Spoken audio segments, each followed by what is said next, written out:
Hello ladies and gentlemen, today we're talking about section 8.5, which is using the properties of trapezoids and kites. We're going to start with trapezoids and then talk about kites. So if you didn't finish the activity, then you probably finished kites at least, but you're not having finished trapezoids. Hit it again. So speaking to the definition of a trapezoid, we've already talked about parallelograms, which have two pairs of opposite sides are parallel. A trapezoid has exactly one pair of opposite sides parallel. So here we have one pair of opposite sides that are parallel, and we call those the bases. And then we have one pair of sides that are not parallel, and we call those the legs. And we have some other vocabulary involved here. If we have two angles at the base, like one's here and one's here, we call these base angles. Not very creative, but it gets our point across. So again, trapezoid has exactly one pair of parallel sides and a second pair of sides that are not parallel. If we had two pairs of parallel sides, it would be a parallelogram. But let's continue on talking about trapezoids. So we're going to see if ORST is a trapezoid. So to do that, we need to show that there is exactly one pair of opposite sides are parallel. If we have zero pairs, it's not a trapezoid. If we have two pairs, it's a parallelogram. So to compare and see if they're parallel, we're going to check their slopes. So I know here that I have a slope of 1 over 2, rise over run. I have a slope here of 1, 2, 3, 4, 1, 2. So I'm at 2 over 4, which is 1 over 2. So since those are the same, we have one pair of parallel sides. Let's check and see if we have a second pair. Well, any vertical line has a slope of 0. Has a slope that is undefined.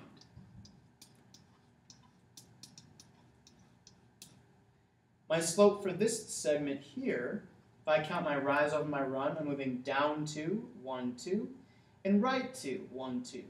So it's down 2 over right 2, which is negative 1. So undefined and negative 1 are obviously not the same, so these two sides are not parallel, but these two sides are parallel. So since we have one pair of parallel sides exactly, then we can say, yes, this is a trapezoid. So when you're verifying it in the coordinate plane, you find the slopes of all your sides, and make sure you have exactly one pair that have the same slope. If you have two pairs, it's a parallelogram. If you have no pairs, it's not a trapezoid or a parallelogram, it's something else. Now, there are special types of trapezoids, one of which is an isosceles trapezoid, which, like an isosceles triangle, has a pair of sides that are congruent. So if we have a pair of legs that are congruent, it's an isosceles trapezoid, if the legs are. Remember, your bases are the parallel sides. Your legs are your non-parallel sides. So if the non-parallel sides of a trapezoid are congruent, so if the legs are, you have an isosceles trapezoid. Again, much like an isosceles triangle. Isosceles trapezoids are very special, so we have three special properties to look at. If you don't finish writing these by the time I'm finished going through them, pause it, otherwise I'm going to move to the next slide. So the first one, theorem 8.14, is if a trapezoid is isosceles, then each pair of base angles is congruent. So we have our two bases, our two lines that are parallel, and these angles formed by the bases are congruent to each other. So we have one pair of congruent angles and a second pair of congruent angles, if it's isosceles. And that makes sense because when we covered isosceles triangles, if you had sides congruent, you knew the angles across from them were congruent too. Same thing here. If you have congruent sides, the angles across from each other are going to be congruent. So that's the first property of isosceles trapezoids. Secondly, theorem 8.15, if a trapezoid has a pair of congruent base angles, then it's an isosceles trapezoid. So kind of like the converse. If you have a pair of base angles that are congruent, then you also know that the sides, or the legs, are going to be congruent. So it's kind of like theorem 8.14, but it's the converse. If you have base angles, then you know the sides are congruent. The two legs are. And finally, 8.16, if you have an isosceles trapezoid, the diagonals will be congruent, just like in a rectangle or in a square. So that's a special property. Now, these don't bisect each other, so these halves aren't congruent because it's not a parallelogram, but the diagonals themselves are the same length. So those are your three special properties. Let's do some problems that kind of investigate those properties a bit further. So the stone above each arch in this diagram is an isosceles trapezoid. So it's kind of outlined for you in white here in the picture. We're going to find these missing angles. Well, it's isosceles, so we know the base angles are congruent. So if this is 85, and we do that in a better color here, then this is 85. So we know the measure of angle K is 85 degrees. So the question is, how do we find these down here? They're not going to be the same. These angles are the same, and these angles are the same, but these aren't the same to each other. What we can use is the fact that these lines are parallel. Because these lines are parallel, then these two angles are consecutive interior, so they're supplementary. So to find the measure of angle M, we'll take 180 minus 85. So we end up with 95. So the measure of angle M is 95 degrees. And since the measure of angle M is 95, so is the measure of angle J, because they're base angles in this isosceles trapezoid.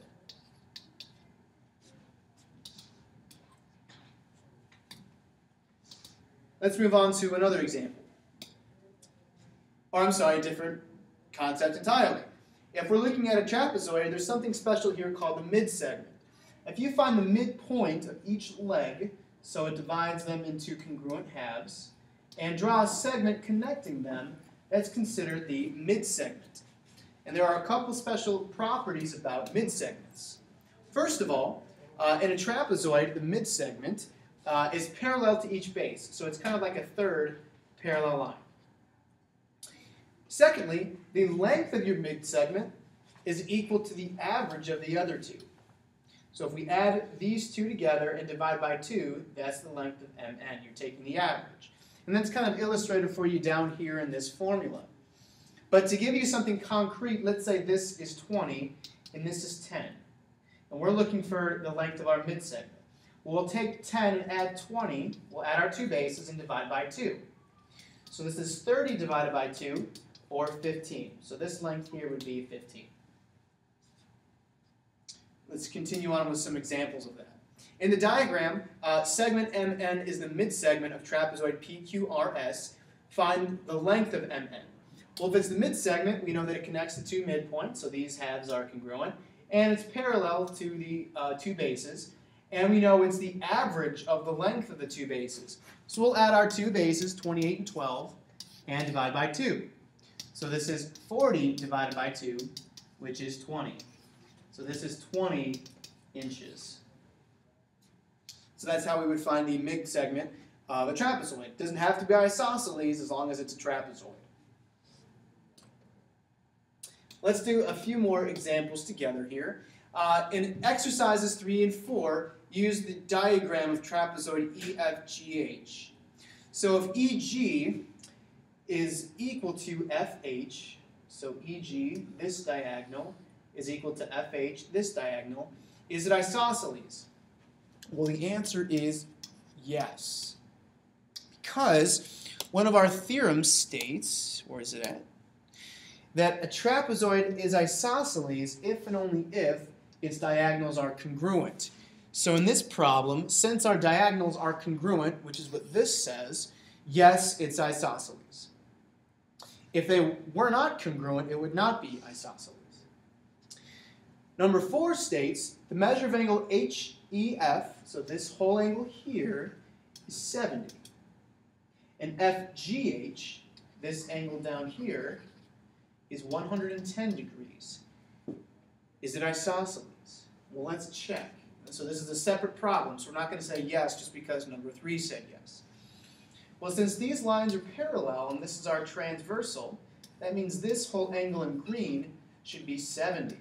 Because these are consecutive angles and are supplementary. So 180 minus 110 gives you 70. So this is 70. Now, since these base angles are congruent, they're both 70, yes, this is isosceles. Because our theorem 8.15 says if it has a pair of congruent base angles, it's isosceles. So in this problem, we do have a pair of congruent base angles, so yes, it is isosceles. Let's look at number 5. In trapezoid JKLM, J and M are right angles. JK equals 9. The length of the midsegment, NP, of this trapezoid is 12. Sketch it in its midsegment and find ML. Well, let's do a sketch, otherwise I'm feeling kind of lost. And let's do this slightly differently. So here's J. Alright, so J, K, L, M, and J and M are both right angles. These are parallel. And JK is 9. And we're told that the midsegment, NP, is 12. And these are in centimeters. Find the length of ML. Explain your reasoning. Well, in this case, I'll call ML x. Well, if we add 9 and x and divide by 2, we should get 12. Because that's how we find the length of the midsegment. So let's go ahead and just solve for x. If we do cross multiplication here, 12 times 2 is 24, and 9 plus x times 1 is just 9 plus x. And then subtract 9 from both sides, and x is 15. So this is 15 centimeters. If we were going to check that, if we add 9 and 15 and divide by 2, we should get 12. Well, 9 plus 15 is 24, and so we do get 12. So our answer checks out.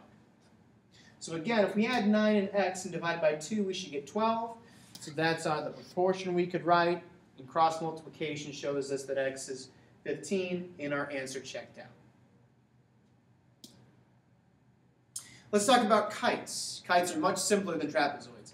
A kite is a quadrilateral that has 2 pairs, and stay with me here, 2 pairs of consecutive congruent sides. So 2 pairs of sides that are congruent, but they're not across from each other, they're next to each other, they're consecutive. So this pair, they're congruent, and so is this pair. And they're consecutive, not opposite, like a parallelogram. And you'll always see this type of oblong rhombus shape or diamond for a kite. And you've seen kites before, you know what a kite looks like. So 2 theorems regarding kites. First of all, in a kite, its diagonals are perpendicular, just like a rhombus. So think about how a kite is similar to a rhombus and their diagonals are still perpendicular.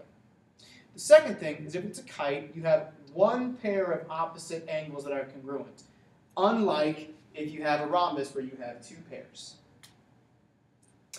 So let's take a look at a problem or two and finish up this video. So we have this kite, which is literally a kite, and we're given angle E and angle G. We want to find the measure of angle D. Well, we know all 4 of these should add to 180. So if we add the measure of angle E, the measure of angle F, and G, and I'm sorry, let me add D here at the beginning. If you add all these together, they should equal 360 because this is a quadrilateral. We know E is 124. We know G is 80. We don't know D or F. However, since we are supposed to have 1 pair of congruent opposite angles, they must be these 2, because these are not. So these 2 angles, D and F, are the same. So I'll call both of them X.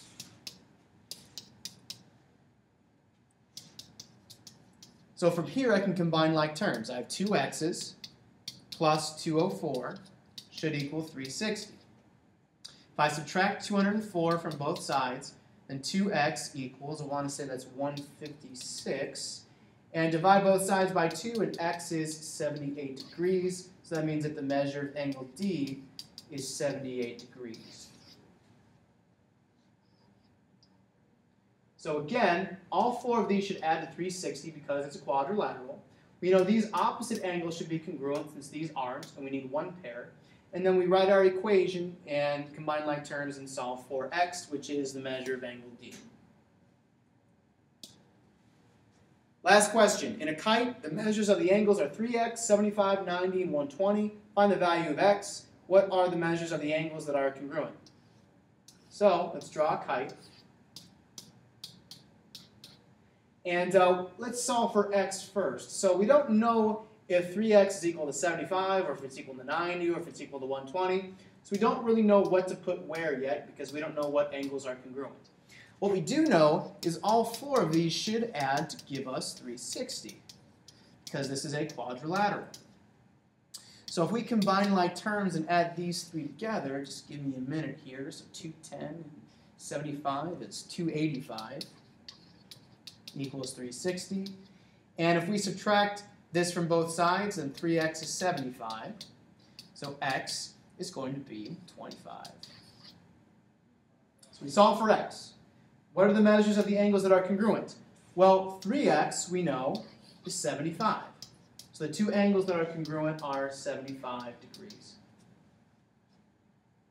I know this video was kind of quick. The reason being is that we did that activity in class and everybody was present for that. If you have any questions, please email me if you missed the work day because of the band/choir rehearsal.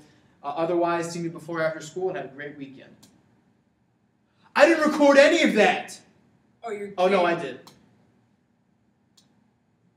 Just kidding, students at home. You heard me panic and talk to the teacher for a minute. That's funny for the blooper reel.